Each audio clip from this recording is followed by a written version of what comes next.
What? Question mark? Did it work? Yeah. Happy Independence Day. Happy July 4th. Happy USA Day. Whatever you want to call it. I hope you have a safe and happy one. Nice to see everybody here. I know we're probably not going to have the biggest group today, which is just fine. Everybody should be out celebrating the day, as you should be. It is a very special holiday for my friends in the US, so they should be having the time of their lives today. And for those of you that decided to escape the heat and come and play with me today, welcome. Glad to have you with us. We're going to be painting a piece today called Holland Beauty. And I really like this piece. I have a thing for tulips. I love tulips. Can't grow them to save my soul, but I love them. They're always interesting, always fun to paint. And I wanted to add one more to the series of florals that we've done. It started with the daisies, and then we went and did the pansies, and now we're going to be doing tulips for this one. So I hope you enjoy this one as much as I did. We do have giveaways for today. We have a couple of extras. We'll see how the day goes. But we have some really nice ones. So today we have Dynasty Black Gold and Dynasty Faux Squirrel brushes to give away, as well as a fun little Create It bag. We've got that full of goodies as well. So we have plenty of fun stuff. There's always a bunch of goodies in our giveaways every Saturday, thanks to some very generous support that I get from both DecoArt and Dynasty. So we have lots of fun goodies to give away. In order to get your name on the wheel, all you have to do is join us in the chat, say hello, say good morning, let us know where you're watching from. And at the end of today's live, we take all of those names in both Facebook and on YouTube and pop them onto the wheel, give it a spin, and we find out who is going to receive those giveaways. But other than that, today we're just going to have a little bit of fun painting some really pretty tulips. So if you guys are ready to get started on Holland Beauty, so am I. That one. Whoops. There we go. Holland Beauty. This one, they're very simple. Tulips are very simple, but they're so pretty. And this particular tulip is called Holland Beauty. They are a deep burgundy into a pink and then out to this very bright white at the tips. They're a lovely tulip. They're very delicate, very soft. They are not the largest tulip. They're actually one of the smaller varieties, but they are absolutely beautiful. And we get a lot of these in Canada, and there's a reason for that. Shortly after World War II, the Dutch royal family and the Dutch government presented a gift of 100,000 tulip bulbs to Canada, and every year since then. So we have this beautiful eruption of tulips every spring, thanks to the Dutch royal family. And if you're wondering why they thanked this country for that, is that they sheltered the princess during the war and protected her. So that's why. And also for Canadian troops freeing the Dutch. So the tulip has a special place in Canada's history, but it also is such an interesting flower. There's more than 3,000 varieties of tulips, and there's over 75 varieties that are wild. So that was really cool, learning a little bit about tulips in general. But the really, really interesting thing was that at a certain point in history, tulip bulbs were traded much like stocks and bonds are now. They actually had a value, a monetary value, and were traded as such. So it's really interesting history behind the tulip. So today we're going to be painting this one. It has a very simple color palette. It is a very simple technique, but very pretty one. And we're going to do this sort of in and out, starting in behind the frame and then having the flower grow out of the frame. So I thought that would be an interesting technique. And then of course we have to add one of our little natural buddies. In this case is the little damselfly. So we're going to have some fun with this. And then now that you see the chat, hopefully. There it is. I can say hi to a few people, like Sandy Tayo. Happy 4th from Michigan. And Karen Jones wishing Dominique a happy birthday. And Terry Murphy, good morning from High River, Alberta. Happy 4th to everybody. That is so awesome. And Debbie Easton, always love the history you give us. I try. Right around the time that the Dutch masters were doing their thing in Holland, tulips were actually used as a form of currency, literally used as a form of currency. So, incredibly interesting history they have. This is a pretty piece. It's delicate, it's fun, and it's not a hard one to paint, so we're going to have a good time doing this. There's Ramona. Hey, gorgeous. And Karen Marburg, happy 4th of July from Sparks, Nevada. Oh, I'm glad you're having a good day. And thank you for the shout out. We appreciate you so much. And Robert Pearson, good morning from Texas. I imagine it must be pretty warm in Texas. I can tell you it's pretty flippin' warm here. We yesterday and the day before, we were in the high 30s Celsius, and then with the Humidex, we were well into the 40s, which was brutal. Needless to say, aside from going out to water the garden in the morning, we haven't really been going out that much because it's too hot. So, and Cindy Braden, hi Cindy. And Gail Jensen and Brenda Owen, hello. Aw, Cindy, that's a sweet thing to say.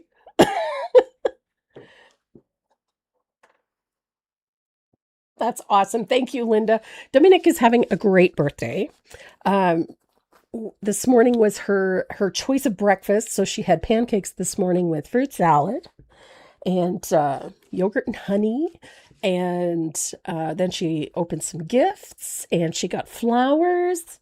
And tonight, she asked for one of her favorite meals, which is always a fun one to make. She's having Jägerschnitzel with Spätzle. So that's on her list today. Oh, yes, and roasted asparagus. Wow. 115 degrees here. It was, I looked it up the other day. It was 111 here. It was brutal. Just brutal. And happy 4th from Chandler, Arizona. Hi, Bonnie and Bobby Corey. Hello in Georgia. I imagine it's warm in Georgia, too. It's Suzanne. Happy birthday to her beautiful daughter. Thank you very much. And Sandy, thank you. So we've had an interesting, week. On last Thursday, it was Taz was going in for her spay. Yes, that was interesting. Anyway, she managed to rip her stitches, and we had to take her back into the vet, and they had to do another surgery to repair the hernia that she gave herself. And then we had to bring her home. So we have, if you have pets, you know how expensive going to the vet is. So yes, it's been a very pricey week. And then the exhaust on our car went, so we have that. So it's been an interesting week. So shop. I have bills to pay. I'm kidding. Honestly, I'm kidding. But I'm telling you, that cat is going to be... This morning, she knocked over a dozen roses and dumped a gallon of water onto the table that our daughter's birthday gifts were sitting on. So everything got wet. It was an interesting day. So with a little bit of luck, she's going to behave herself the rest of the day. We'll see. Alrighty, so let's get started on our tulips. I love this piece, but then again, I love tulips. So we're going to be starting with a base coat of lamp black. Now, you can, when you're prepping a canvas, you can apply it just straight paint directly onto a canvas. Now, in this case, I'm using an 8x8. A lot of the commercial canvases that you buy these days, and I've heard this complaint so many times, you get it home and the canvas is all loose and sort of sags in the middle. I'll show you a little trick.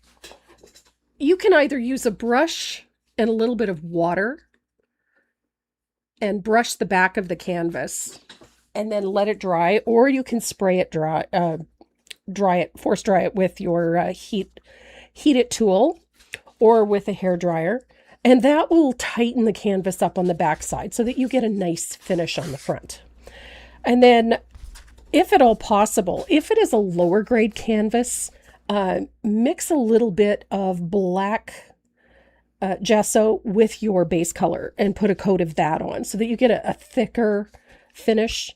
Most canvases already come pre-gessoed, but I still like to put an extra little bit on there. So I mixed a little bit of black gesso with black paint and put two light coats onto this surface. And then it gives you that nice uniform finish. So you get a nice tight canvas. This is nice and tight. There's no sagging in the center. And this one is ready to varnish. Super easy technique, especially on the back of the canvas. If you find that they're a little saggy or not very drum tight, then give them a spray on the back. And I'll give you a tip.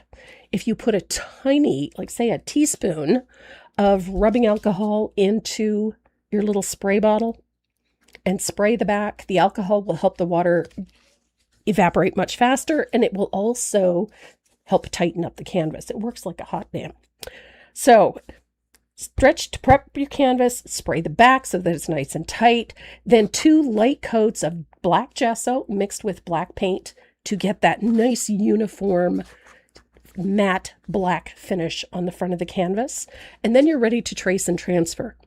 One of the problems about tracing and transferring onto a canvas is that it flexes. Even if it is nice and tight, it's still going to flex when you're trying to trace.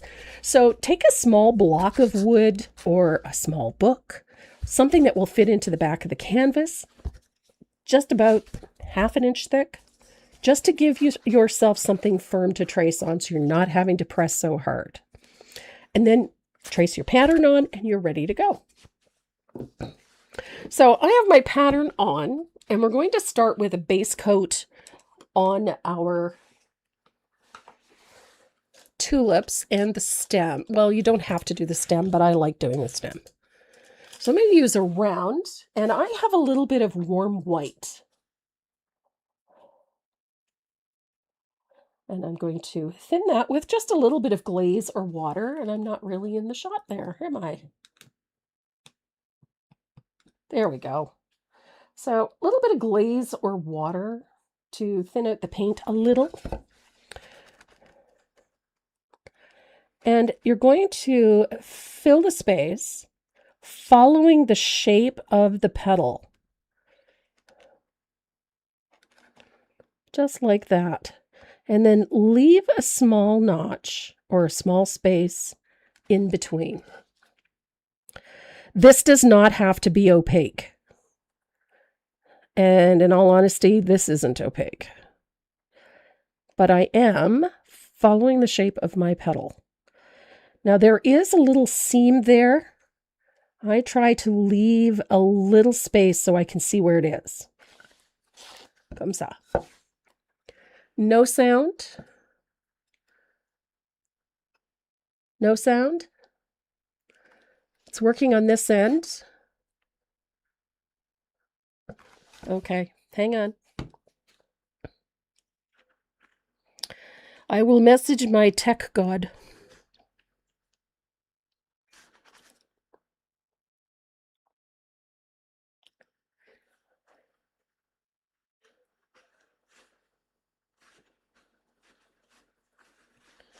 Here we are. Okay. Okay, are we back? Excellent. Okay. Had me worried there for a sec. Seems to have corrected itself. Oh, Yeah. what was going on? Oh, a whole bunch of them just lost sound. And then everybody said they have sound. YouTube frozen? Okay. Very quick PD check. Do-do-do. Do-do-do. Do-do-do. Oh, I'm gonna. That's definitely not. I guess sound. Okay. Not frozen? Nope. Must be a local thing. Or maybe their download speed or whatever. Oh, it looks good on YouTube. Okay. I don't know what's going on. Jill still has no sound on YouTube. Okay. Alrighty. It might be a localized glitch in your internet or whatever. It happens. It's unfortunate, but it happens. Oh no. Dogs are terrorized because of the fireworks. What a sin. Wrap them up in a blanket. Heavy weighted blanket. Poor puppa dogs. We've been lucky. Maze doesn't seem to be. Maze doesn't care. Dot didn't care. No, that's true. Her first job was looking for contraband at a Canada Day celebration. Oh. So, yeah. Yeah, she was fine. She was fine. Yep. She handled it quite well. There we go. Alrighty. Thank you. Yeah, no problem. Just keep an eye on it, please. Yep. Excellent. Hi, Bonnie. Good to have you with us, honey. So I'm following the shape of these petals as I put this color on. But I'm not hiding everything, if you see it.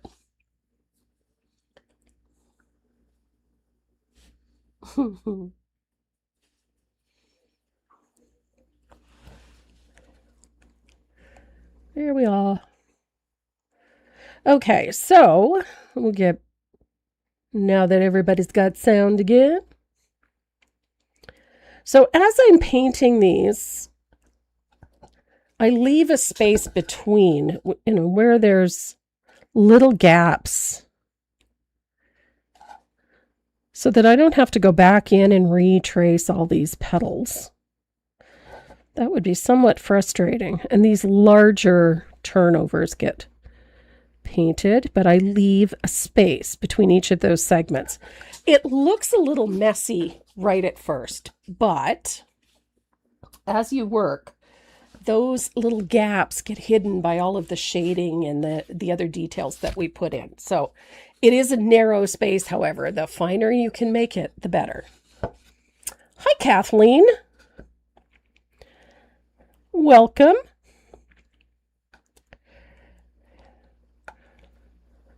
So this part is pretty straightforward. You're just base coating it in with a little bit of thinned warm white. It does not need to be opaque, and it does not need to be perfect.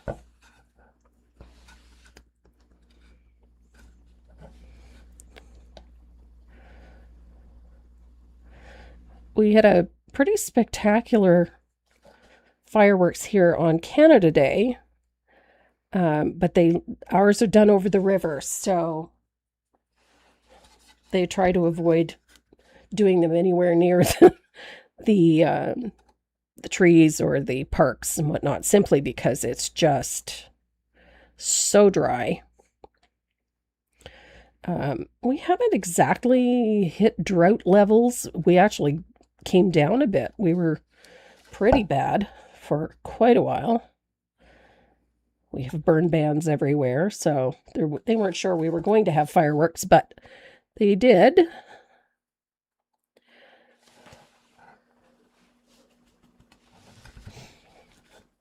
But I'd rather see the fireworks stopped than see the fires, personally. They're terrifying. If you've ever been in a fire, it's terrifying.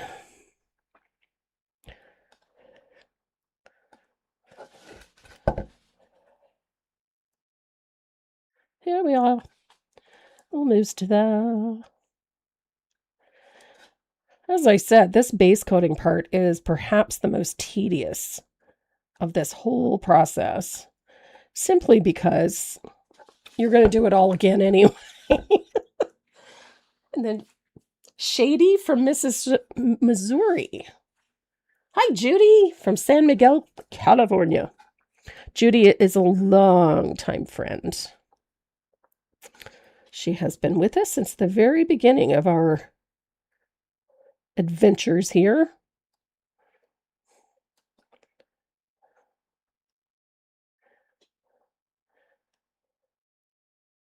And she's very good-naturedly taking our jokes and teasing.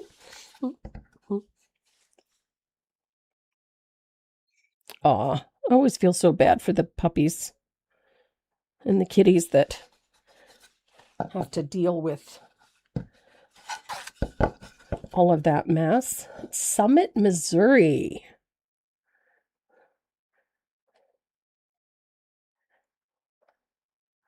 The only place in Missouri that I have ever been to was St. Louis.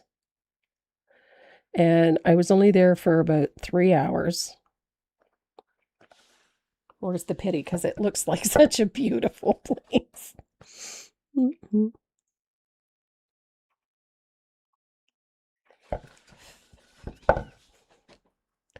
There we go.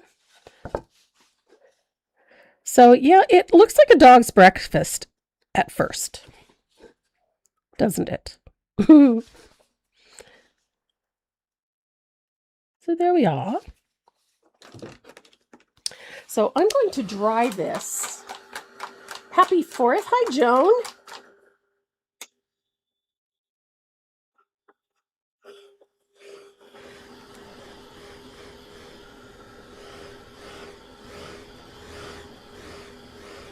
Oh, I can imagine. If there's a mountain, I'm there. I love them.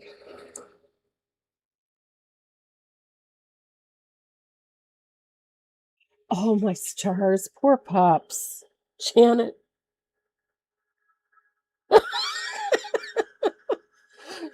I got to tell you, Miss Taz is more than a handful. She is a holy terror.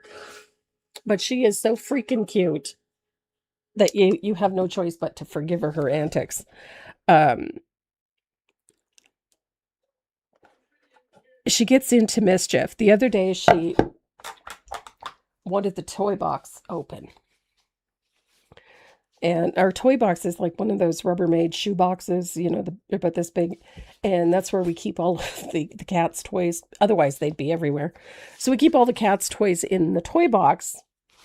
And then, we take 1 or 2 out and just, let them play. But she wants it open. So we watched her the other day. She spent a good 30 minutes trying to get it open, and didn't she manage to do it?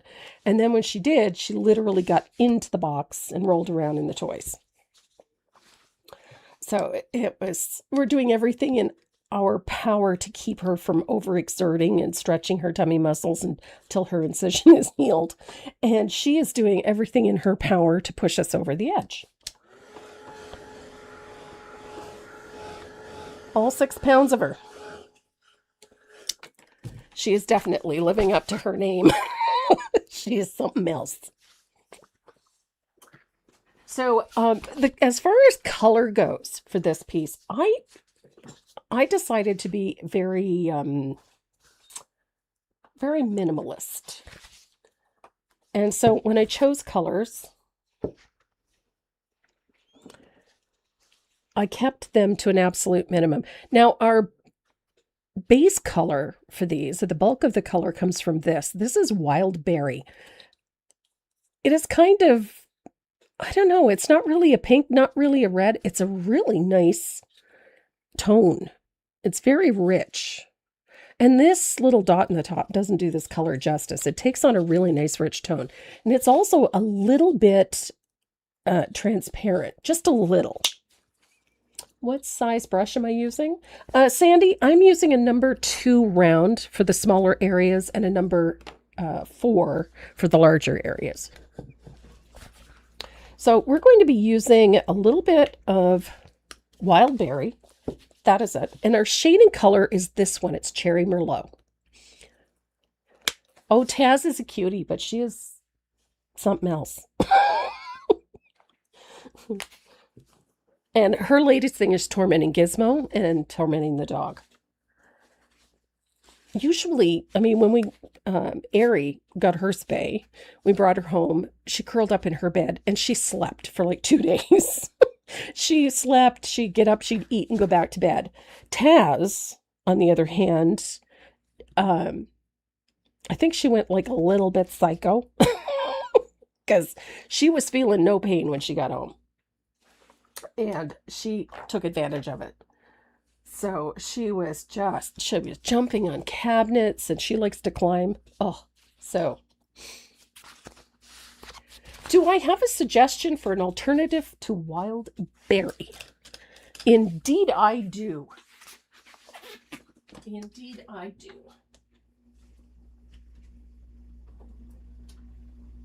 You can use a color called Joyful Pink or Royal Fuchsia. Either one will work just fine.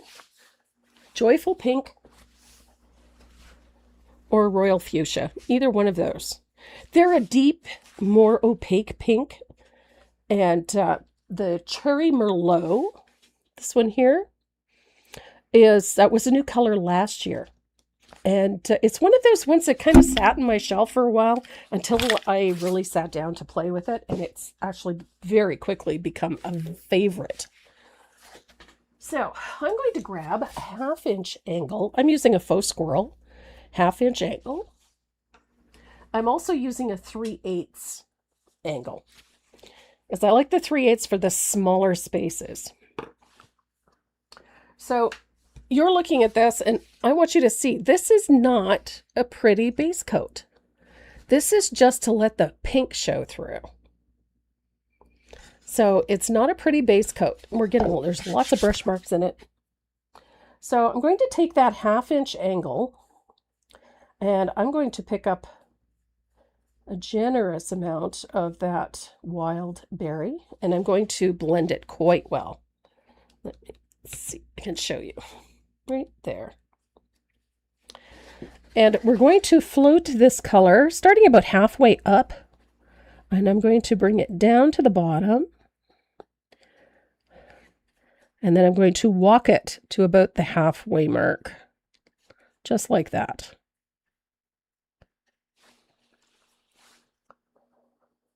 Walk it means just you're moving the float up a little bit.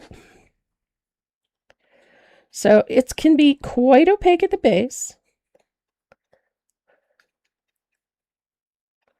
And then you're going to walk that color up like that.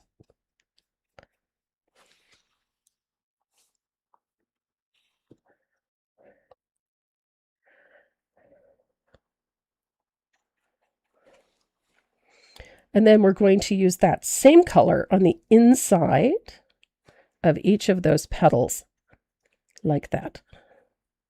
You can take it right over those center lines, it's fine.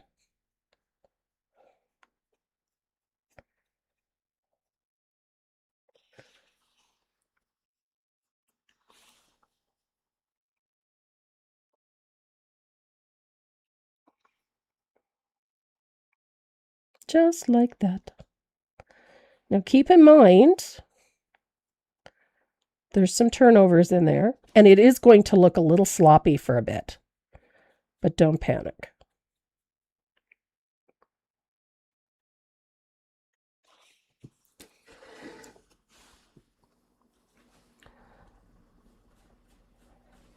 So we have this little bud here.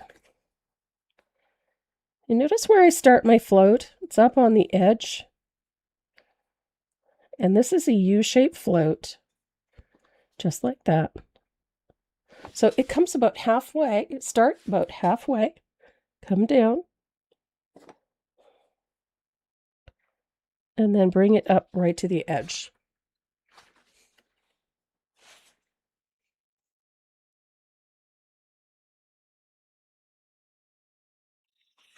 Ooh.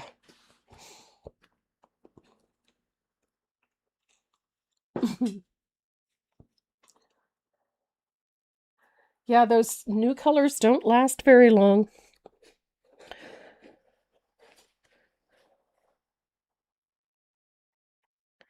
So here we go. Yeah, they're going pretty well. I think because this year's new colors are usable, are very usable. And they're very on trend. If you look around at some of the, the home improvement stores and the home decor stores, the colors are very trendy. Now, that can be a benefit. It can also be a detriment.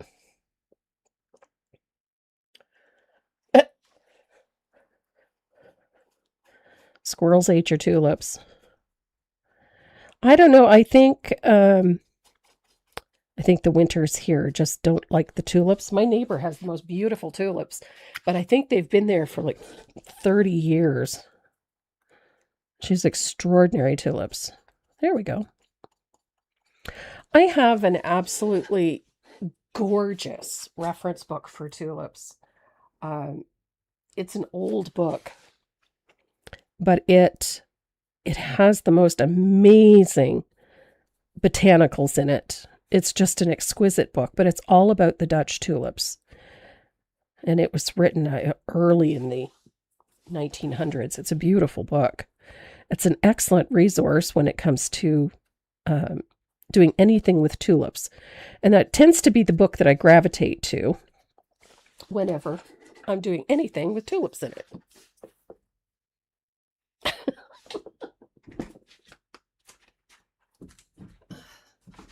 Give me 1 second. I'm going to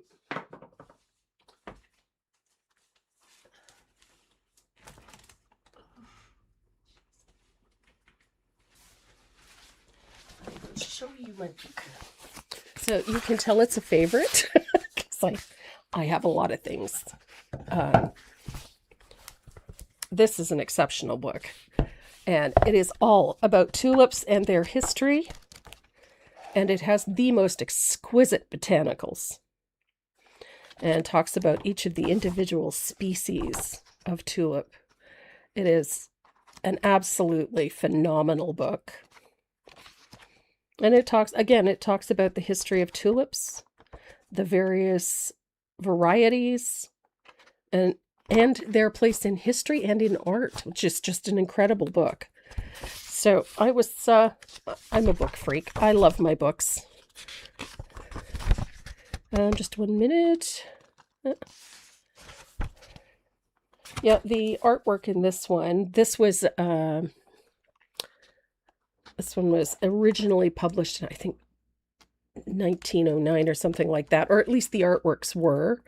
And then this book is just extraordinary. Beautiful, beautiful illustrations in it. And some of the illustrations date back a couple of 100 years.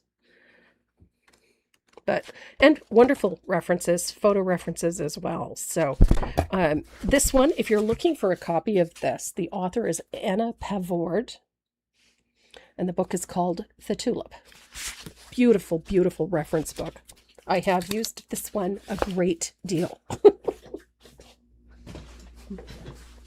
It is a favorite. I have a lot of reference books. I love books. Hi, Judy. Happy birthday, America. Aww.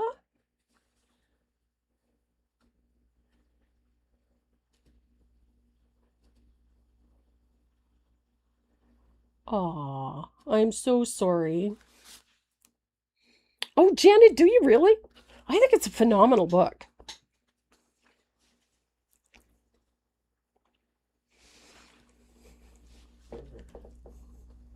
Hi, Sharon. So I've got one float of that wild berry in there. And now I'm going to do it again. I want to deepen this color at the base. And the second one is not going to go up as far. Not quite. But we just want to deepen that color a little.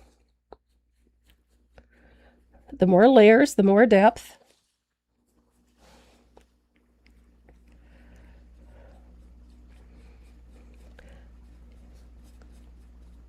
There we go. So far, it's a pretty simple process. It looks complex, but actually it really isn't. It just takes a little time. There we go. Float, float, float. I love that this color builds so beautifully. I mean, when you look at this tulip up close, it is not pretty, but it will be. Hi, Norma. We did have a very nice Canada Day. It was extremely hot, like ridiculous. But we had a nice day. Did a little work in the garden, watered everything, and then came in and enjoyed the air conditioning because it was so flippin' hot.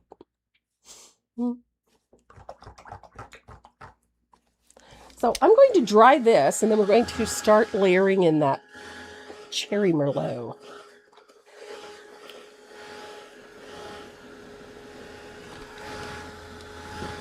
The book that I was talking about, Patrick, is this one.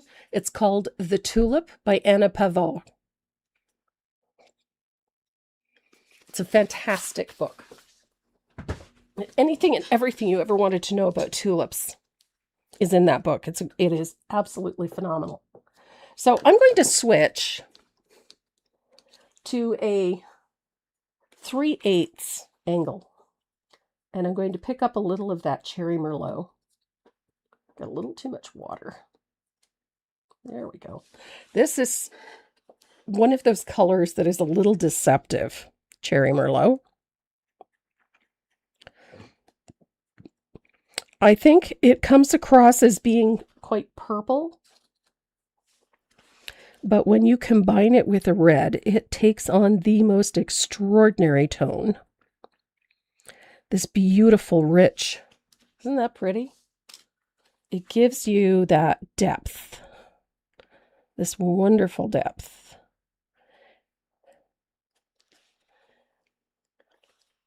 It's deep.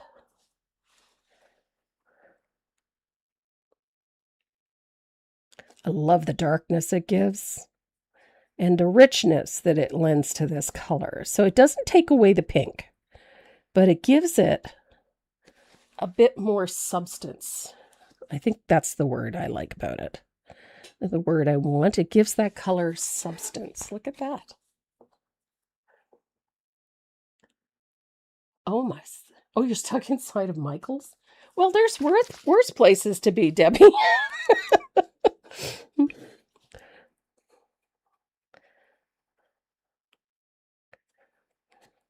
There we go. Looky, looky. I just love this. Cherry Merlot is a wonderful depth. It provides the most wonderful depth.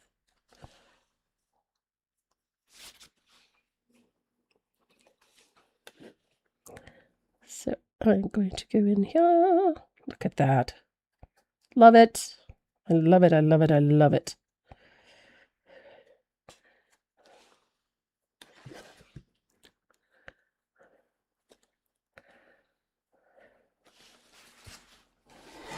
So I'm going to come into that little seam there with a float of that cherry merlot. So this is where things get a little more interesting. I'm going to come back to my big 1/2-inch angle and bring my glaze over here where I can see it. And I'm going to pick up warm white.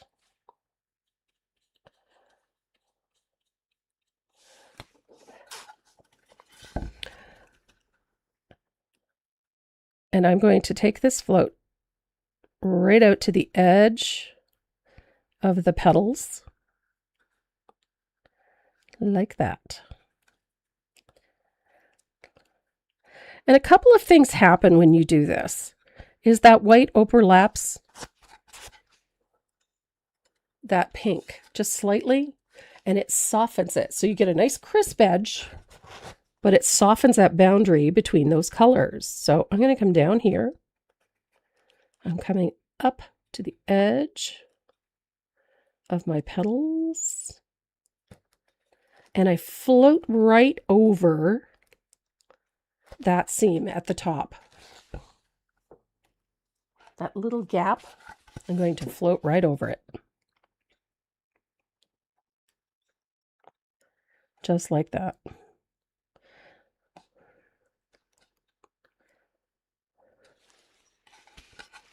And look at your... So having that 3 layers, 2 layers, 3 layers of color from the bottom, and then doing the layer of white going back over it, when you put that light white, it softens those boundaries, and then you end up with this really pretty petal. And you're going to do the same thing all the way around. This is what gives those tulips that nice crisp edge, that bright crisp edge at the top of the petal, like so. And it softens those boundaries between the other colors.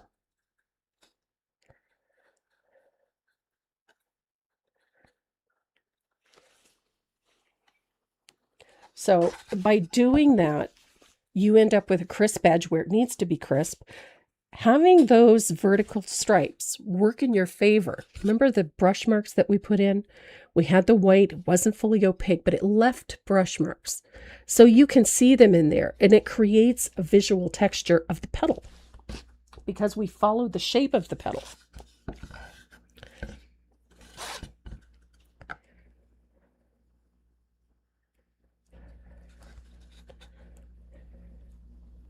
Just like that. And I'm going to come over here and do the same thing to this one.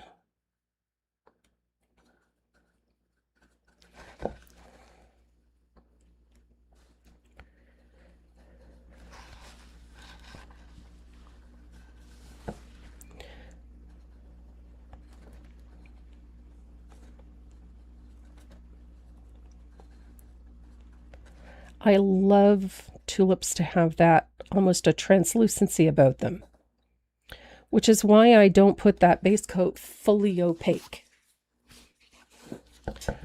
I want to be able to see the light through the tulip.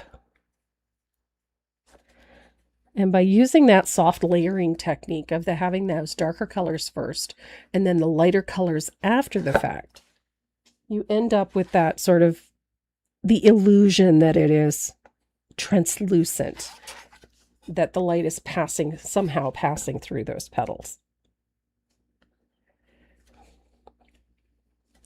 But of course, you need to have crisp edges.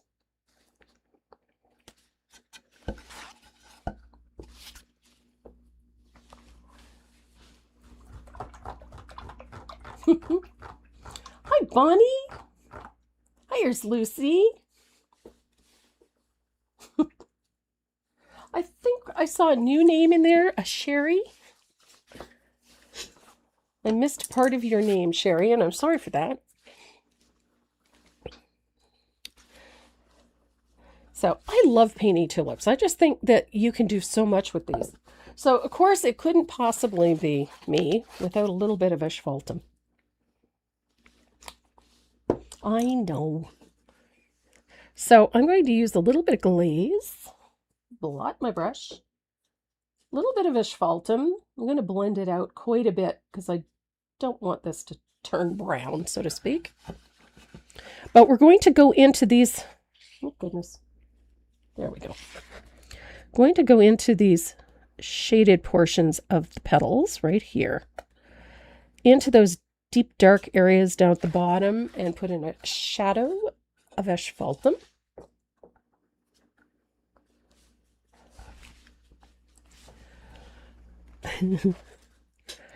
I'm a fan. I love my asphaltum. You guys know that. And I'm going to cut in right there. I like that asphaltum will deepen the color a little bit in those lower areas of the tulip without killing the color. A lot of us would gravitate towards, using a burnt umber or even a purple or darker purple.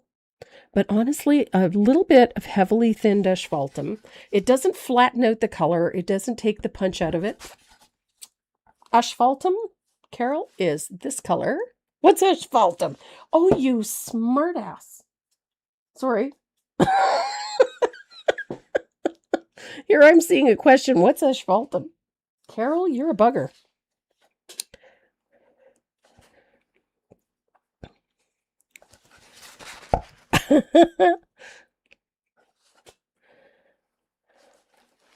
And I'm going to do the same thing right at the bottom of that bud, like so.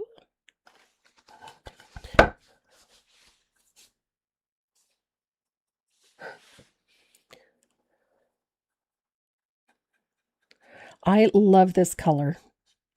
I think you guys know that by now. Asphaltum is like my favorite color ever. I use it for so many things, but it's such a versatile color that we can use it for all of those things. Hi, Lynn. So, still looking. Not too bad. So, whenever you're doing something like this, it's all about the layers. And you have to cut yourself some slack when you're painting them, because a lot of us get so frustrated when we're doing something like this because it's not getting there. It's not getting there. Patience. You have to take your time and you have to cut yourself some slack. There's Linda.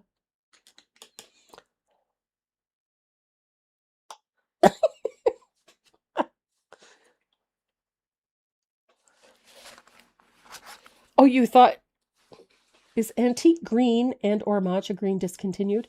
Antique green was, the next closest color is lush green. It works just fine. Yeah, there are a couple of antique green has been discontinued. I think it's still available. I know they were, they had a paint sale. There's a lot of the discontinued colors were on sale, So I'm going to take a little bit of our Cherry Merlot. You can use a little bit of lamp black, a little bit of Cherry Merlot. I'm going to take my Cherry Merlot and add a little bit of asphaltum. I just want to make it a little darker. And then I'm going to take my liner and I'm going to do this. Remember that little seam right there at the base of the tulip? Right in there. I want to make this a little bigger. Like so. And then I'm going to do the same thing right here. All this does is separates those two petals. See that little bit of line work? And it at the same time, it gives it a little bit of depth. Just a little. See, I love it, antique green. I like that color, but it's a little dated now. The lush green, there's something a bit more contemporary about it. So what I did in there, I'm going to do this one as well. I want to put that nice fine line right in there. I like using just a little bit of line work to sort of define this. But there we are.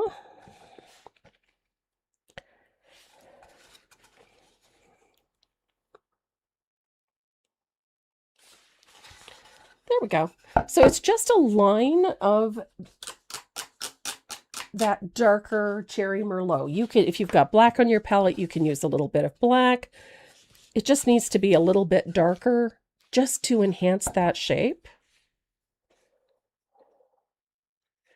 Good morning, Linda.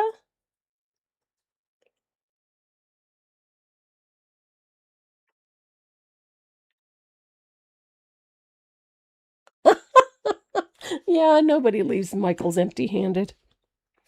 So the nice thing about working on a black background is that if you whoopsie, you can always take a little bit of black paint and fix it. So I'm going to grab some titanium white. Now there's a color I don't use very often, but I am using it today because we're going to detail the tops and those turnovers. So a little bit of titanium white. You can tell I don't use this color much. There's that titanium white. I'm going to put a highlight right here.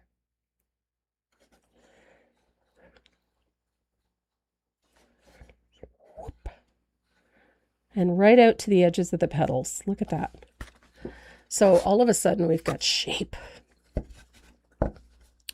And I'm going to do the same thing over here.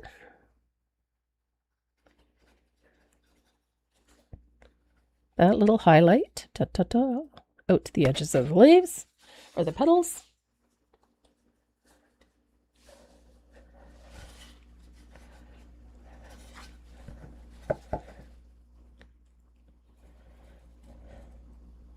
My hands are shaking today. I had to hit my puffer just before we went live, so my hands are still shaking a little bit. It's been an awful summer for asthma. If you have asthma, it's been terrible.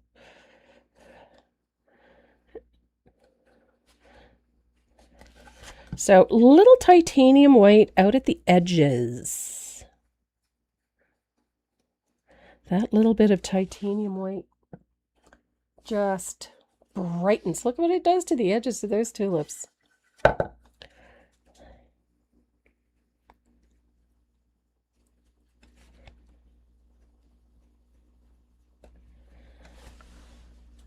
Titanium white is one of those colors that I do not use very often, simply because I find it very cold. But when you're talking about a flower with white on it, you need to have a white that's going to give you that punch you need. And of something a little brighter. And of course, it's very difficult to get brighter than white. So I lean into using a little bit of a cooler white instead. And titanium white for me is a very cool white, temperature-wise.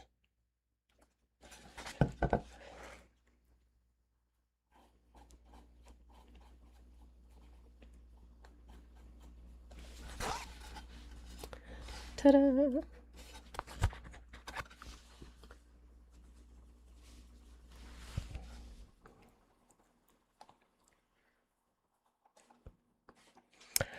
Look at that. Almost forgot our little bud over here. Our unopened tulip. Or just beginning to open tulip.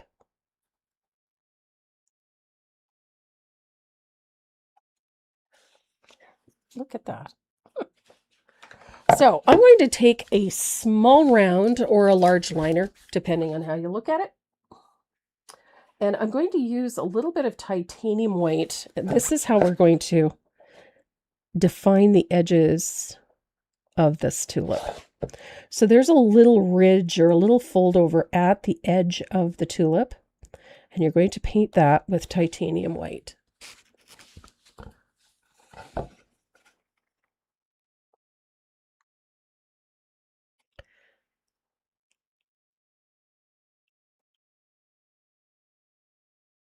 Go. And there's also one right here, right at that edge. A like so. And we're not done with this because we still have some shading to do, but I like to bring that down. And then there is also on this side. So remember what I said about all of those lines in there? What am I swapping matcha green with from my list? Oh, I go into, I use margarita, tends to be my go-to. But if you're swapping out matcha green, celery, yeah, margarita or celery shoot. Matcha green is a little flat. Oddly enough, it's a bright green, but it's a little flat. So it has an odd tone to it. I'm going to put a little stroke of titanium white right there. And I'm going to paint our little turnovers.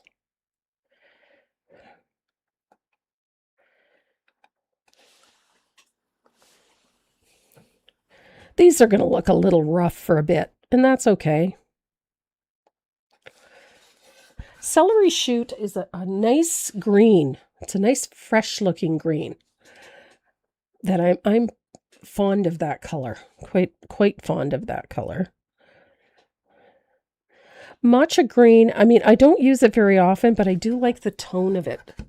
That sort of toned down, little grayed out green. I do like the tone of it. But the downside to it is that it tends to be very chalky when you're using it for highlighting. So not always the best. Okay. So I've got that titanium white. It's a bit much, but we still have a little bit to do. Now we're going to start shading the inside of these petals. And I love this part because it's fun. I'm going to take my 3/8 angle. It's a small angle shader. And I'm going to take a little bit of thinned wild berry.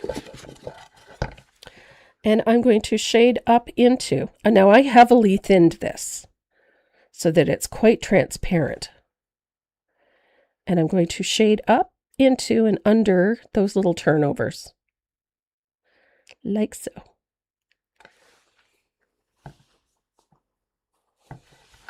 And this is going to give those flowers a lot of depth inside. Give them a bit more dimension. Look at that. The minute you put that color in, all of a sudden they go from being flat to being curved.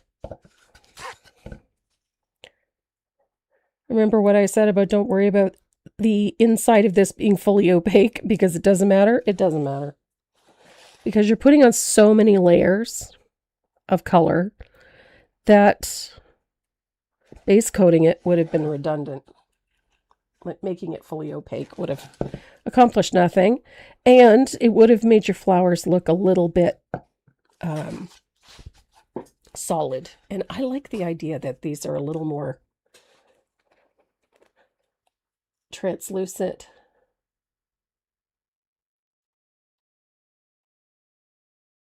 Oh, boys, oh boys, Judy, you've had a lot going on this week.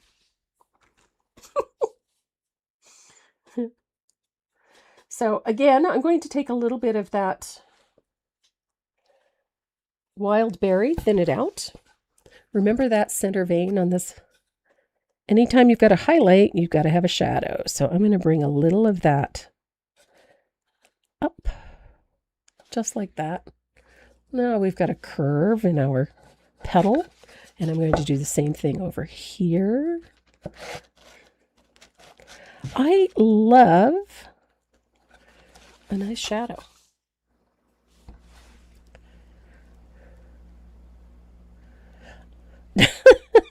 Donna, I'm with you. I'm a fan. I love my daisies. Daisies are one of my favorite flowers.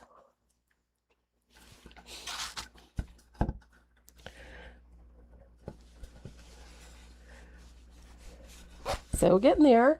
So I'm going to take a little of that Cherry Merlot this time around, just so that we keep everything in tone.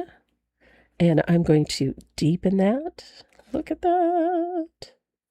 I love this color combination. I just think it's very pretty.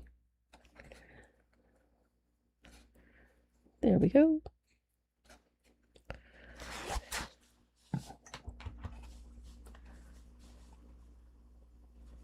Now, I see a highlight. I need to amp up just a touch. I'm not happy with this highlight. Here we go. Okay. That's better.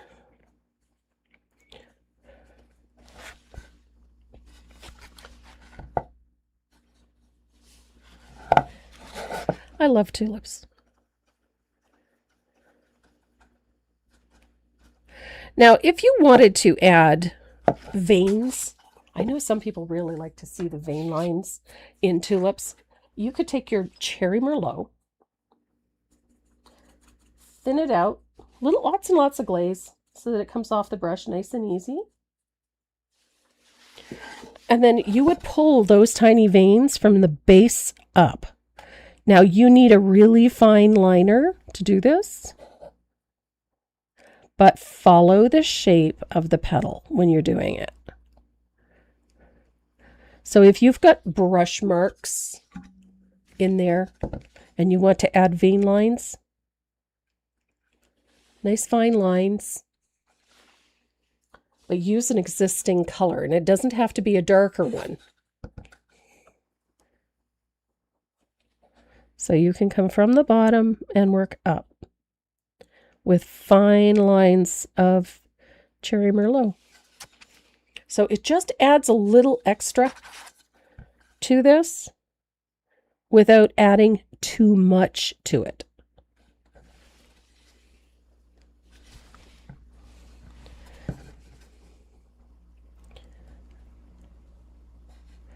I love little details. And like I said, you can add these in or you can leave them out. It doesn't matter. But if you like those little details, those darker, fine lines of color that come up the tulip, don't be afraid to add them.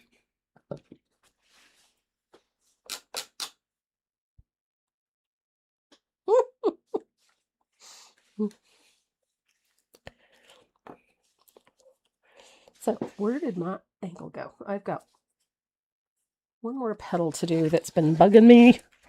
This bugs me. There it is. There we go. So, look at those tulips now. What size is my liner? It is a 10-aught extra long detail liner. So, I'm going to dry this right here.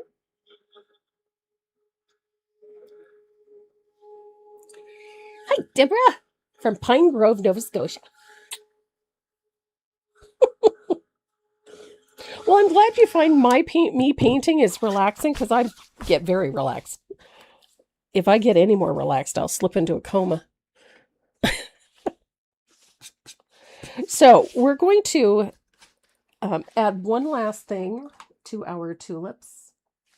We're going to deepen our shading in a couple of places, because there's a couple of spots here I need to deal with. Just because I like deeper shadows, especially in certain areas, like up in here and around this edge, I want a little deeper shadow. And along here, a little bit in there.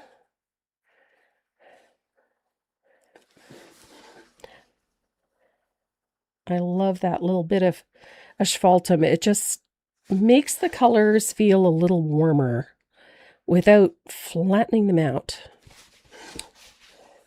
So I went and dug out a nice little stencil brush. I have a magic brush. I wish. I have hundreds of magic pencils. I love my pencils. Okay, so I've got my shading done. There's a spot in there I'm not thrilled with, but I'll fix that. I'm going to use a dry brush on the inside of these flowers with a little bit of warm white. And again, oops, that's not warm white, that's titanium white. And again, I'm using it sparingly, but just at the back of the petal in the center. Right like that. Nice soft touch. And you can do the same thing to the outer petals like that.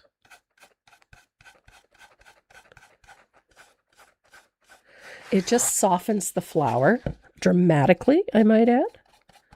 Nice little shadow highlight in there.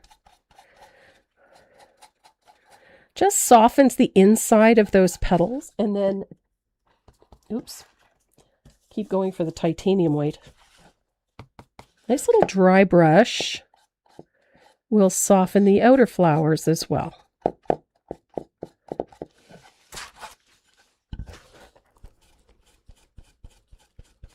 I like that little dry brush in there. It just gives everything this soft look. So when you bring it just like that, it'll soften your flowers dramatically.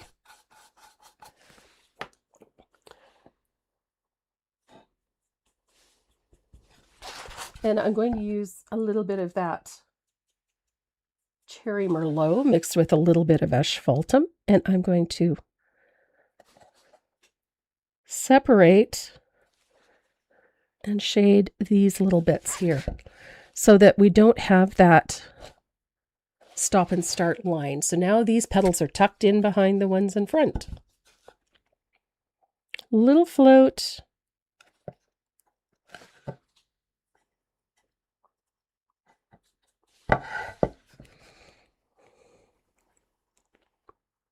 There we are. Look at that. So we have nice soft tulips. That little dry brush does wonders. Someone paints this project on a canvas. Will dry brushing? Oh yes, absolutely. This one is on canvas. And it works just the same. I got a little heavy-handed with the shading on that one. But yes, it does work just the same. The nice thing about working on a canvas is the texture of it. So when you're doing this dry brushing, you get to see a little bit of that texture, and it gives it a softer look. When you're on a wooden canvas, you don't get that unless you've brushed your base color to allow that to happen. But either way, regardless of which surface you put it on, you're going to get a softer, more muted look in the back there. No, actually, I like the results on canvas. I find the canvas gives it a really pretty textured look, and it's a little more delicate and a little softer. When you're on a smooth surface, you don't get that. So you have to be a little more aggressive with the dry brushing in there. So to finish off those tulips, I'm going to bring in my liner brush. I'm going to put in a little highlight to follow the curve of that vein line, whether it's inside or outside. Just like so. Inside the petal. Just remember which way the petal bends. And it's just a line, a very thin, fine line. And now the flower portion of this is done. So the next portion they're going to do is the stems and leaves. Now I used avocado toast.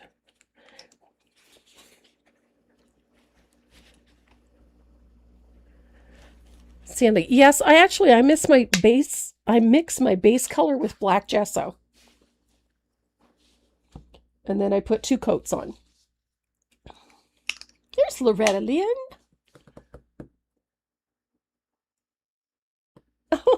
Well, you have things to do today. It's a busy day. I'm tickled pink that so many of you came to watch. But I know it is a big day in the US, just like our Canada Day is for us. So the two colors that I'm using the most, yep, one little stroke. What two colors that I use the most when I'm doing florals? I gravitate towards either lush green or avocado toast, depending. But again, just most of the time it's just a whim. It has nothing to do with the technicality. I'm quite enamored with Black Forest Green lately. That's become a very favorite shading color. So we're going to tackle the leaves. I'm going to start with these ones in the back here. I'm going to grab a bigger round. Oh, got a nice round brush.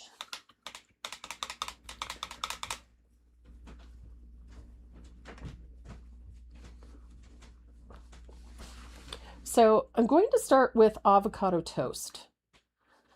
This has very quickly become a favorite. So I'm going to stroke in my leaves. Again, I tend to follow the shape of the leaf.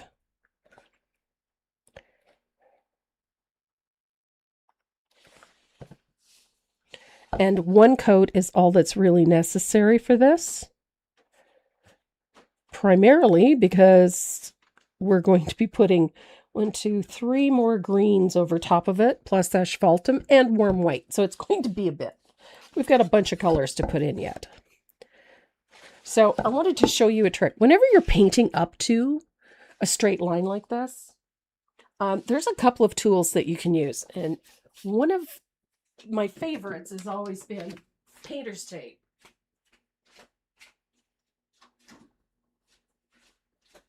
But you don't always have, necessarily have painter's tape handy. So I'm going to show you something really slick. This is a Post-it note. Put your Post-it note right along the edge of that line. And then this way you could do this. So that's a Post-it note. Right along the bottom of my leaf.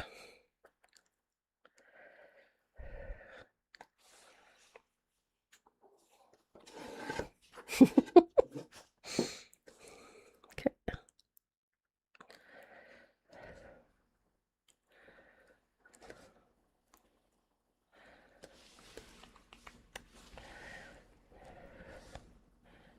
The reason you do this is so that you don't have to worry about painting over something, because that's frustrating.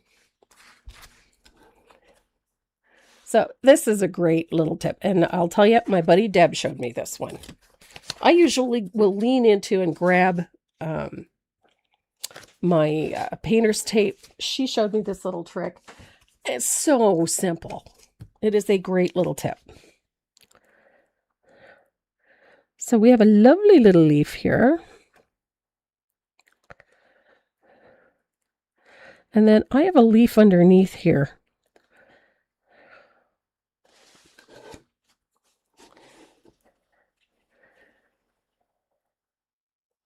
Whenever you're doing one of these over and under type paintings, I like to have a leaf that doesn't necessarily play nice with others. There's always going to be one. And I just think that it's always a good idea to make it the one that's a little unique.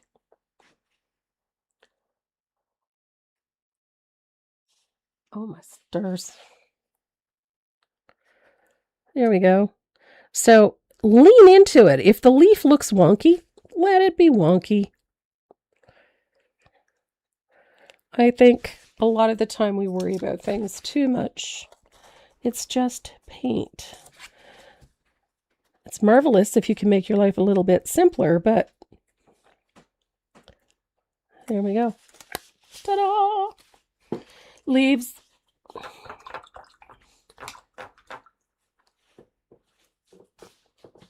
Hi, Patsy. Don't worry, I've seen my name spelt worse than that.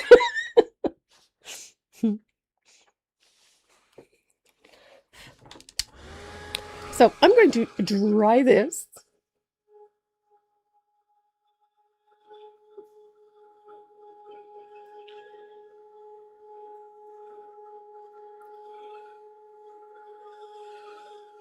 This is such a simple combination of colors, and yet it works so well. So we have leaves. I buggered one right here. When I say buggered, meaning that I just pooched it. There we go. It's a little bit better.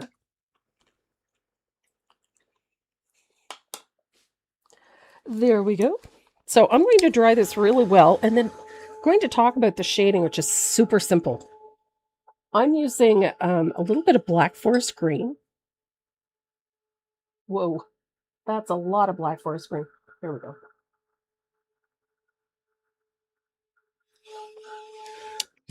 And I'm going to start with this one right here.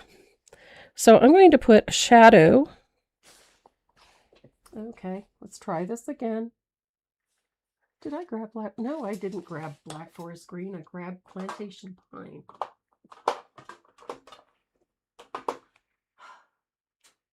Ever have a day? I'm having a day. There we go. Black Forest Green. I grabbed the wrong green. This is Black Forest Green. Okay, that's more like it.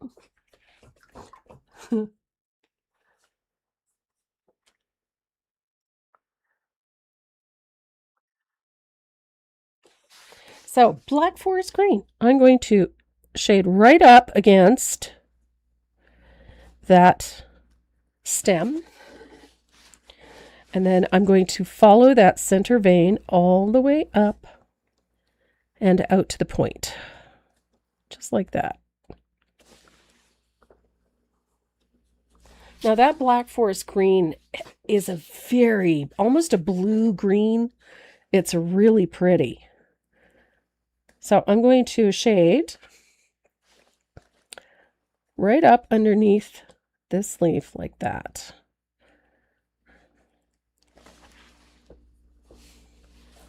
Underneath that little flip. And then I'm going to bring that shadow all the way across like so. So that we have that nice little curve in the leaf. And we have this little one right here. I'm going to shade into and down. And then I'm going to shade underneath this flip with that Black Forest Green. Again, it looks a little squiffy for the time being. Mainly because we've got a lot of other colors to put in. So, shade into like that. Love this.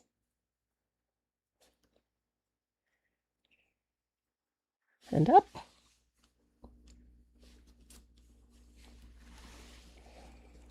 Pretty, pretty.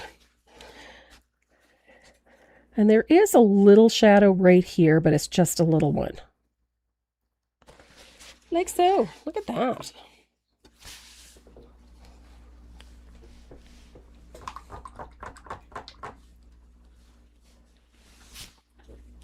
So I've got a little bit of Margarita, which is that high yellow green.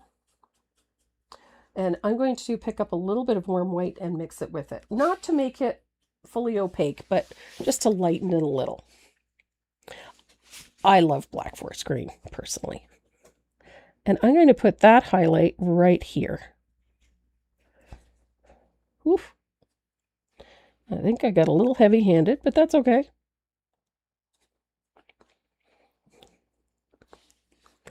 And the same here.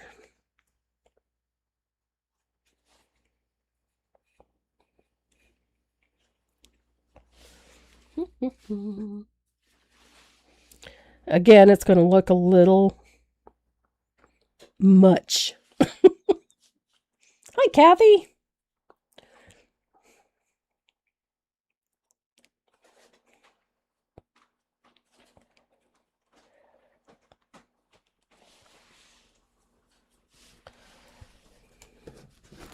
And here we go. I got a little too much in my brush, but that's all right.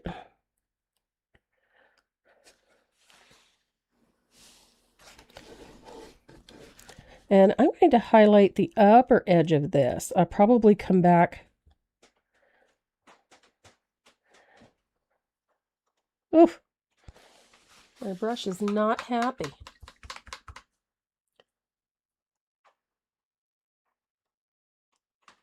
Oof.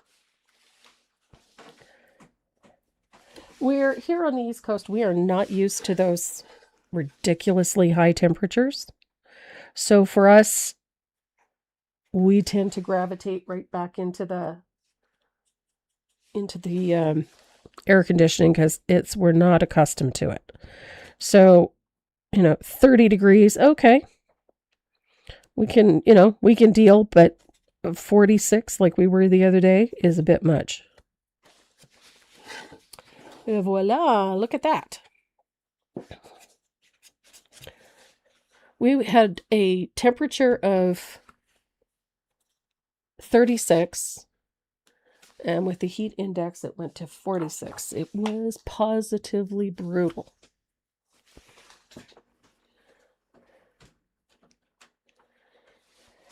Positively brutal. So not bad. I am always heavy-handed. And no, there's nothing to panic about. When it comes to paint, it's just paint. It's designed to go over top of things. So I'm coming in with another float of that black green just to deepen it further down. Like so. A little bit there, a little bit there. I want to... Boy, scale. We hit into the hundreds the other day, which is rare for us, but yeah, we hit it. We're not happy about it. So there's that little float there. I've deepened that.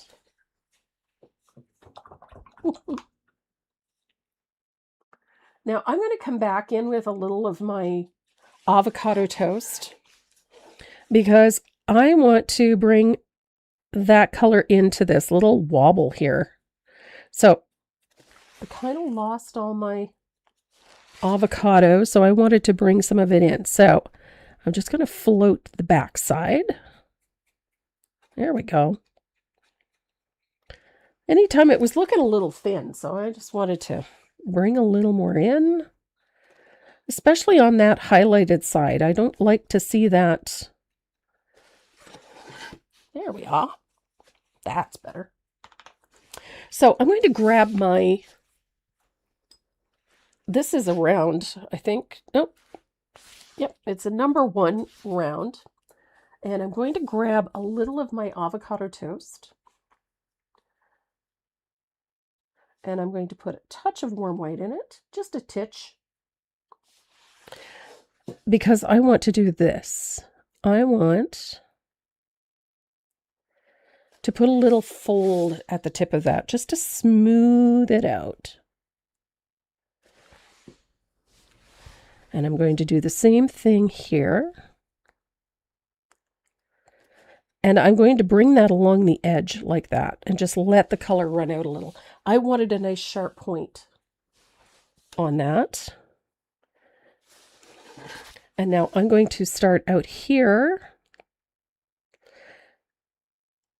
And as I come along the edge of it, I'm pressing down like that. I want that to have that little dip. And I'm going to bring in a little more warm white.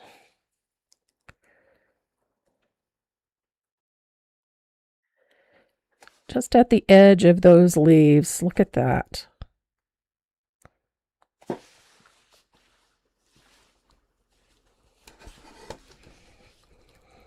Oops.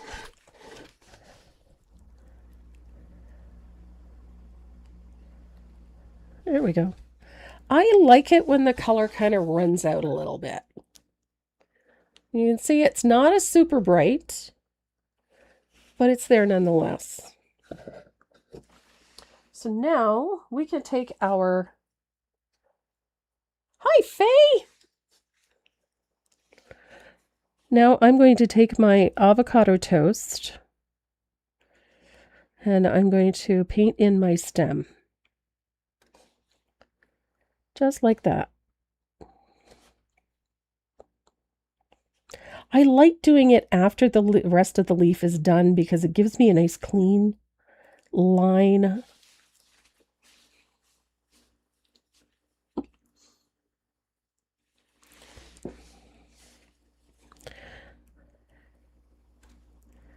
Now, when you're doing the top of the stem on this tulip, it's going to have like sort of a Y shape right at the top.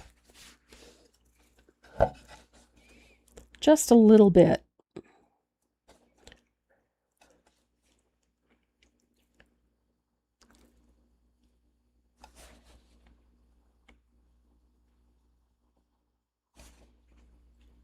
There we go.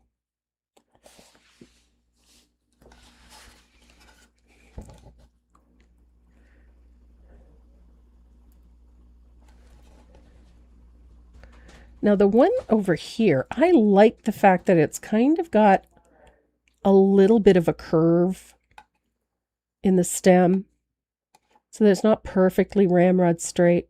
There's not too many tulips that are just perfectly straight.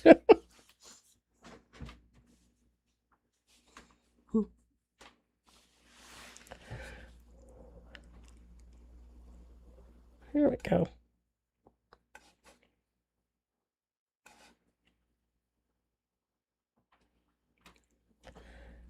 Here we are. Now this one I want to bring it a little bit wider. There we go.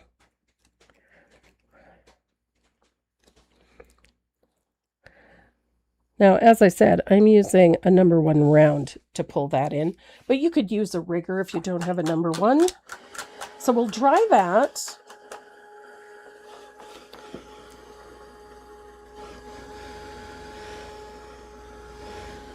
And then I'm going to take a little bit of that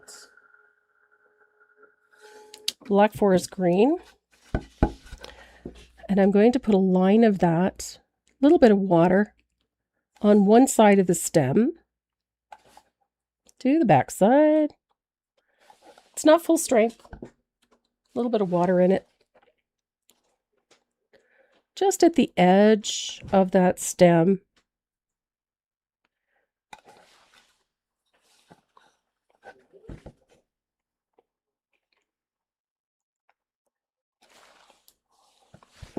These are such narrow spaces to shade. And so a little line with a wider liner or number 1 round. It makes things so simple to do that. Using that little sticky note to do that border at the bottom, or that keep your paint inside the border so you're not having to do touch-ups. Great little tip. So I'm going to finish shading these leaves with a little bit of asphaltum, just like we did with the flowers. I'm going to shade in there with a little bit of asphaltum. All that does is just tones this color a little bit so that it's not a really garish shading color. And it gives the leaves a little balance. It brings them in line with the rest of the flower. So there we go. Look at that. It's super simple. And I'm going to put a little of that asphaltum on the stem, right over that.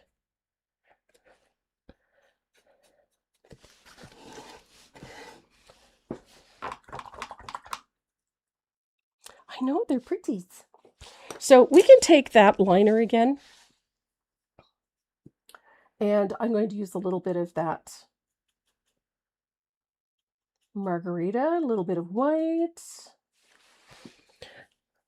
And that line on the edge of the stem is going to need more glaze, is what it's going to need. But just a thin line right on the edge of the stem.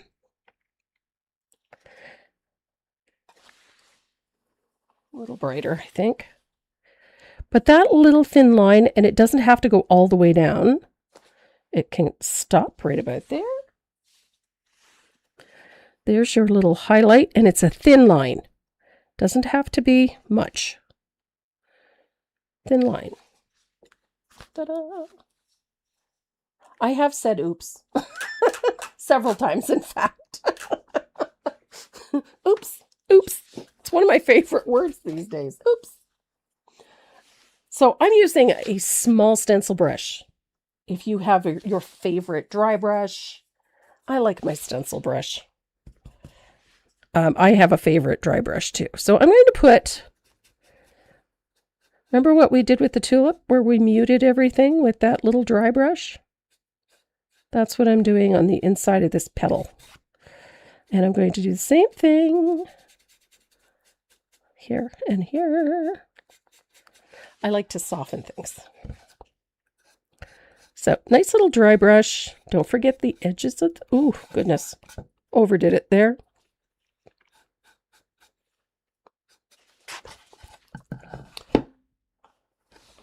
So I made an oops. So I'm going to fix my oops. I'm going to go back in and fix my shadow because I pretty much buried it. There we go. Good gravy, Marie.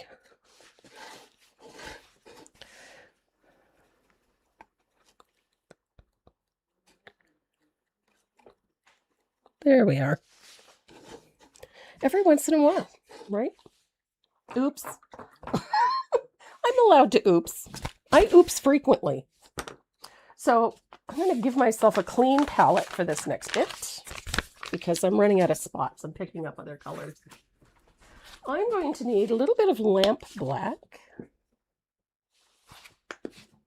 Just a little. And, oh goodness, I need a little bit of asphaltum.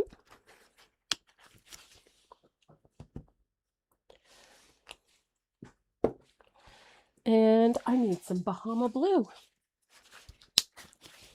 I love that it doesn't take a lot to soften this design, to keep it from looking too hard-edged and too...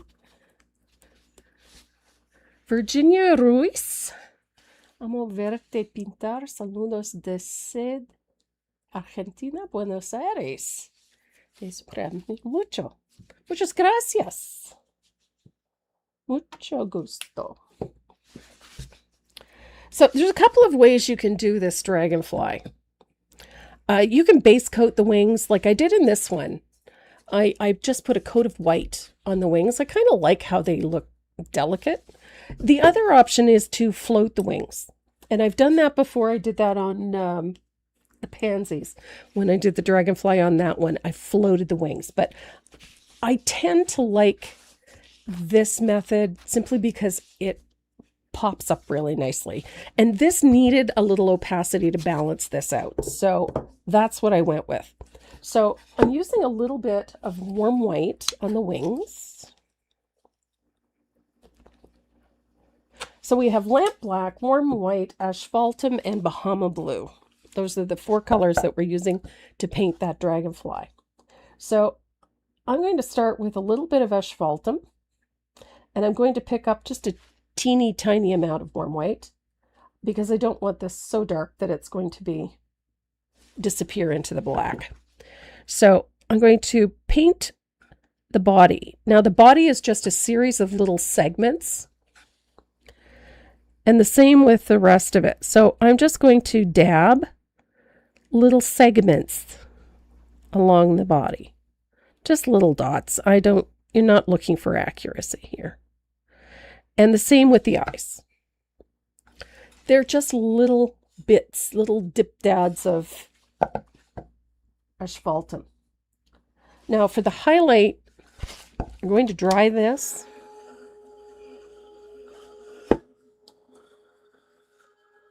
I forgot a color. And you're going to take a little bit of that green, that Black Forest green, and you're going to dab over the asphaltum, just little dabs, doesn't have to be perfect. Ta-da! Neatness doesn't count. And then we're going to take that warm white.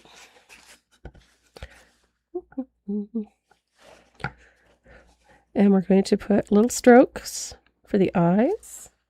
Oh, my paint's not dry, wet. There we go. And then I'm going to use that white, little bit of thinned warm white. Oh my goodness, I've got, oops. There we go. I had way too much water in my brush. So I'm going to put just some little highlights on the upper portion of the body. Little smear like this. Nothing perfect.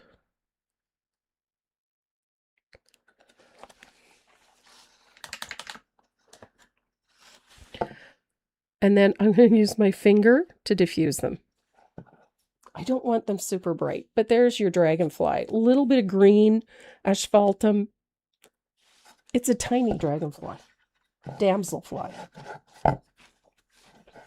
So I'm going to use my small round and I'm going to base coat the wings. Just like I base coat everything, I'm following the shape of the wing. I'm not looking for perfectly opaque. Follow the shape of the wing. The strokes should always follow the shape of the wing. And then as I go around there, I'm leaving as thin a line as I possibly can.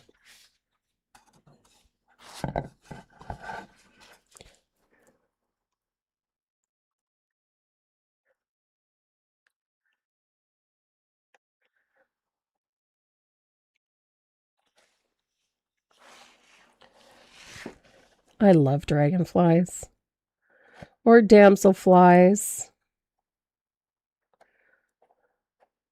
whatever you want to call them.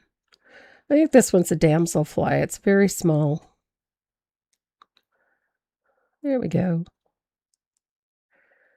Ta-da! So, and I'll let that dry. This is such an easy one to paint. I mean, you could simplify it even more if you wanted to.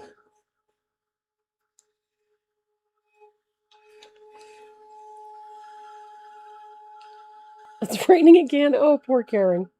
You're going to float away. Build an ark.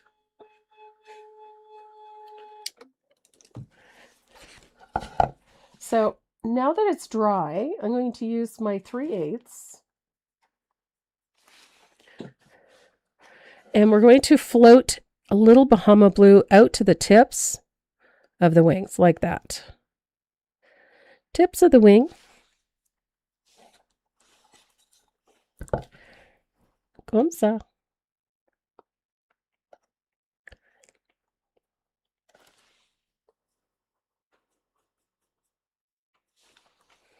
And then underneath the wing, I'm going to float right over top of that thin line that we left with another little float of Bahama blue. Just like that. A dragonfly called a witch doctor? Can't say that I have. Now I have to look that up, you know.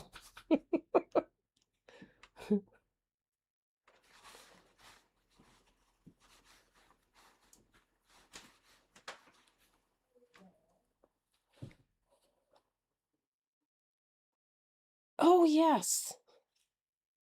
It's a regional name for it, Southern and Midland United States.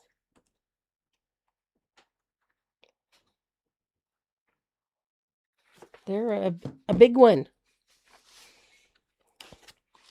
So once, pardon me, good grief. Once that's dry, you're going to heavily thin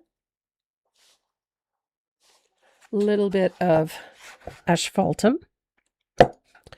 And you're going to float underneath the wing, like so. And it's just in that curve there. And that's what gives this dragonfly that look that the wings are separate. Isn't that pretty? So I'm going to take a little bit of titanium weight. Oh, yeah. I had the most extraordinary experience on Hecla Island. It's an island in the middle of one of the major lakes in Manitoba. I'd been invited out there by a friend.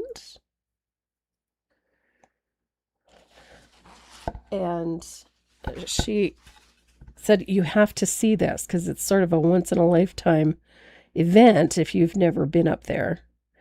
And we waited until just before the sunset and the dragonflies came out. And the fish flies were starting to hatch. I have never seen so many dragonflies in my life. Millions of them. So there is our dragonfly.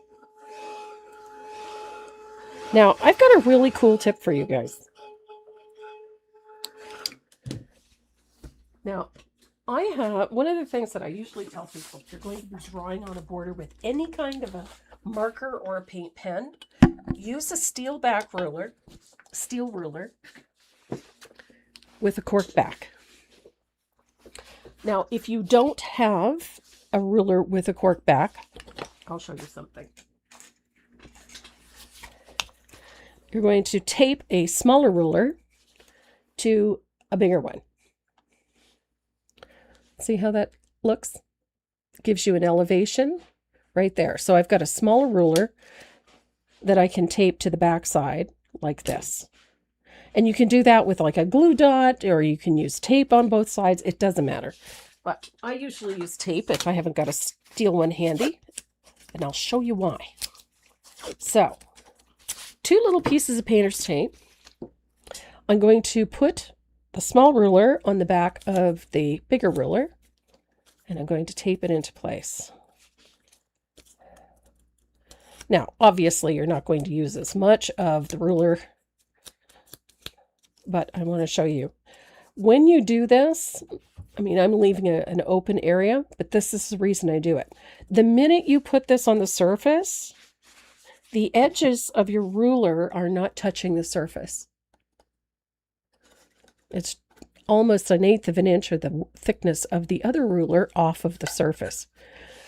That way, when you're tracing your line, it's not going to bleed underneath your ruler. If I were to put just a normal flat edge ruler down like this and I tried to draw that line, the wet paint will follow underneath it and it gets all over the surface. So I use either a cork-backed steel edge ruler like this one, or if I don't have that handy, I do this. You can do this with a piece of cardboard. You could do this with 2 nickels. You could do this with a couple of coins or a popsicle stick. As long as it raises the ruler off the surface, it can be almost anything. So I'm using a gold Posca pen to put my border on. I'm a fan. I like my Poscas. What can I say? So give it a good shake and, oh, goodness. There we go. Now I put my ruler so that I can see the edge, the line that I want to make. Right there. Stop short of where leaves go over the line.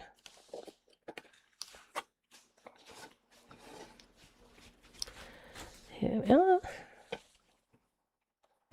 Oh, I put my finger in it, but that's okay. I'll fix it. Here we go. How you doing? I'm almost done. I'm dripping gold paint. It adds to the effect. Does it? I have to fix something. I have to fix. So, my pen vomited. Got gold paint all over my piece.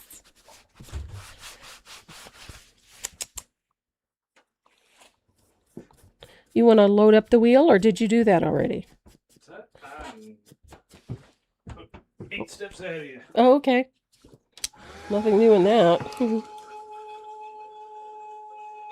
So, thankfully, Posca pens are water-based.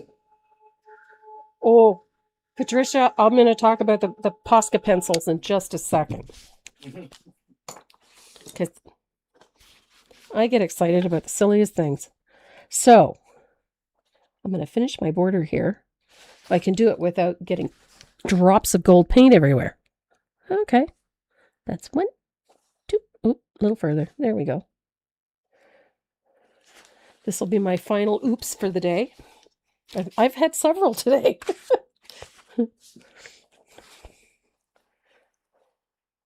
I have oopsied a great deal today.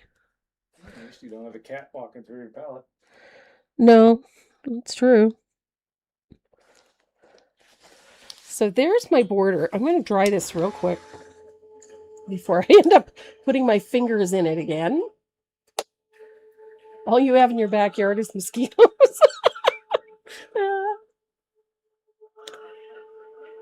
So the lovely part about working on something like this is that, you see this little whoopsie down here in the corner? I have a little bit of lamp black paint. And I can take my brush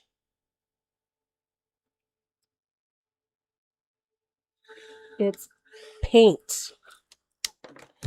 So a little bit of glaze, a little bit of black paint. I got a bunch of whoopsies. So here where I dropped my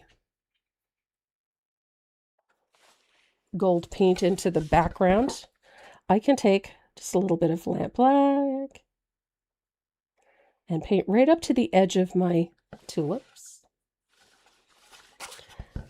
and balance it back out. I can also use that lamp black to fix other little mistakes. So if I, whoopsie something seriously, if I paint it over my edge, if my tulip doesn't look nice and crisp like it doesn't here, I can take my brush and I can clean all those little spaces. That's the nice thing about a black background, is that you have plenty of opportunities to fix those little wobbles and bobbles, including where I put my finger in the white paint. I'm just loaded with whoopsie daisies today. Okay, so before I cut this off, look at that. There we go. Our pretty little tulips. The only thing we have left to do is to sign it. And I'm going to put my little TM right in the corner there. Ta-da! So our tulips, such fun. Now, before I get away from this altogether and completely lose track of what I was going to say, I want to talk about those Posca pencils. I have been having a field day with these things. Now, for those of you that have not seen these, I love Posca pens, you know that. I did not know until just recently that Posca also made color pencils. So once I found out, I absolutely had to get my hands on some because these things are freaking awesome. I needed to try them out. First thing I want to say about them, if you are a fan of Prismacolor pencils, you will love these. They have those really bright, vibrant colors. They're nice and creamy. They go on really, really nice. They will take layer after layer after layer when you're working on different types of paper. They blend beautifully. And yes, they do have pretty good light fastness. They're on par with the Prismacolors. Price point is a little bit lower than Prismacolor, which was a nice surprise. But I love the way they're packaged. The Prismacolor comes in a tin can, the long pan, which is fine. I mean, those work great. However, they can take up quite a bit of space when you're trying to store them. Sometimes the cans are a little long. But this one, I thought, personally, I think that this was one of the most clever design ideas I have seen in a very long time is that each of these trays stacks up like that. They're easy to deal with. They come with this nice clear cover. As I said, everything stacks up really nicely. And then they include this little band to seal it up with, just like that. So nice and compact. This is the 36 color set. They do have a 48. They also have a 72. And there's a 120, just like the Prismacolors. I grabbed a 36 just to try them out. And I'm loving them. There's actually a really good selection of colors just in this smaller set. I'm not absolutely sure I would go for more, simply because I think they did a really good job of putting, valuable colors in them, or most commonly used colors in this set. But knowing me, I'll probably end up with all of them because I'm a little obsessive. Now, I've done a couple of things with it. I did an orange recently, and I did a few other things. But this I did the other day with my membership group. This is one of my new decoupage papers. And I colored over the decoupage medium with the colored pencils. Look at the depth these get. Great colors. They blend beautifully. And then I just worked a little bit of gold leaf over top of it. I just thought it was such a pretty project, and all done with those Posca pencils. So if you think that this would be an interesting class, let me know. But yeah, that's the Posca pencils.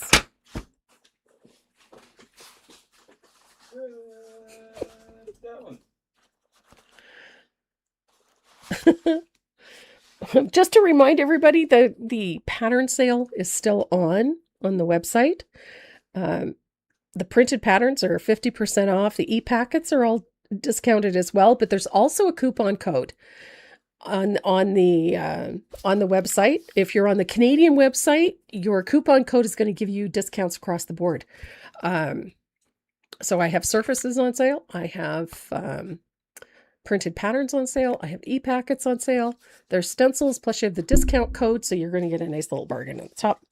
And if you're on the Canadian site, all of the discount is in your discount code. So the prices are not marked on the Canadian site, but the discount code's going to give you that 40% across the board, no matter what you're buying. Just saying. Save some money. So Renee's got the wheel loaded up. That's a lot of names on there. Yes, ma'am. We're pulling how many of them? I can't see it. Let's pull all 4. It is the 4th of July. We'll do 4 prizes. 4 prizes. We'll celebrate a little. For the 4th of July. Yep. So we've got 4 giveaways. We have Black Gold Dynasty Black Gold brushes. I think it's a 5 brush set. And then, of course, there's some stencils and some other goodies in there. Some of our new stickers. And I believe we even have an artist pin in there. So there's a bunch of fun stuff in it. We have 4 of them to give away. 2 have Dynasty Black Gold. 2 have Dynasty Faux Squirrel. Lots of fun stuff. You ready? Mm-hmm. Okay. Spin it.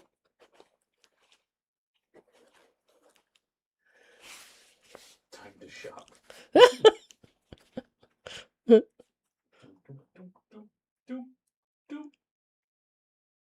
Oh, it lagged. Libby Elkin Amundsen.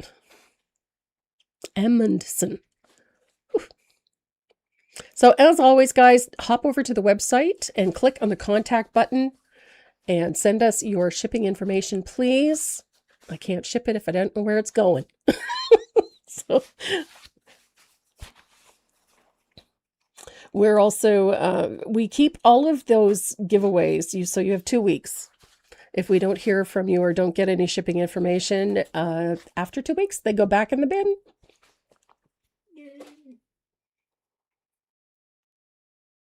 Libby. And the next one is? Shuffle, shuffle, shuffle, shuffle, shuffle.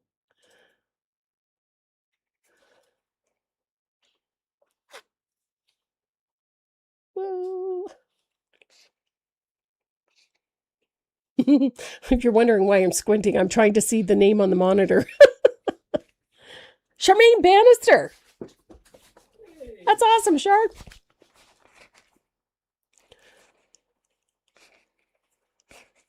Charmaine is a long-time watcher. She's been with us a long time.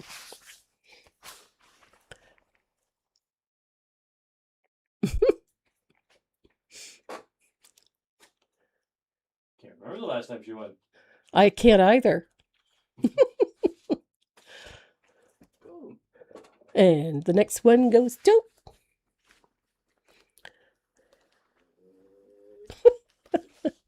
Shuffle, shuffle, shuffle, shuffle, shuffle. He likes to mix it up.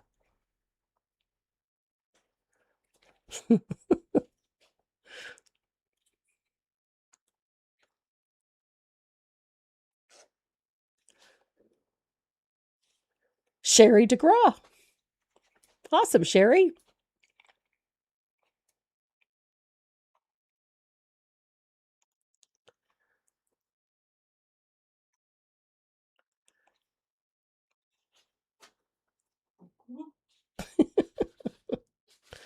And the last one.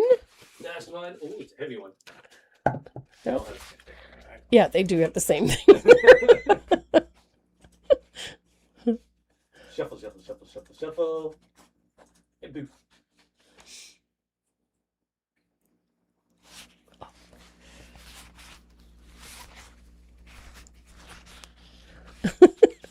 I can't see the screen. Well, I can see the screen. It's across the room. So I keep... Marlene Dombrowski. Haven't seen that name pop up before. Congratulations, Marlene. All right, guys, that's it for us on this lovely Independence Day. I hope all my friends in the U.S. have an absolutely fabulous holiday. Enjoy it. Go and have a barbecue, watch the fireworks, spend some time with family, and be safe. And to all my Canadian friends, we had a fabulous Canada Day here, but I know that there's some wicked storms in the southern part of Ontario and in the western part of the country. So please, everybody stay safe. Mwah. We love you. We'll see you again soon. Don't drink and drive. Okay, don't drink and drive. Like, you have paint on your face. Of course I do. I've been painting. Right there. Okay. Other side. Okay, I have paint on my face. Surprise, surprise. When do you use turquoise? Bahama blue. Of course it's Bahama blue. Pet your dog. Pet your dog. Don't drink and drive and pet your dog. Goodbye, everybody. Oh. Don't joke.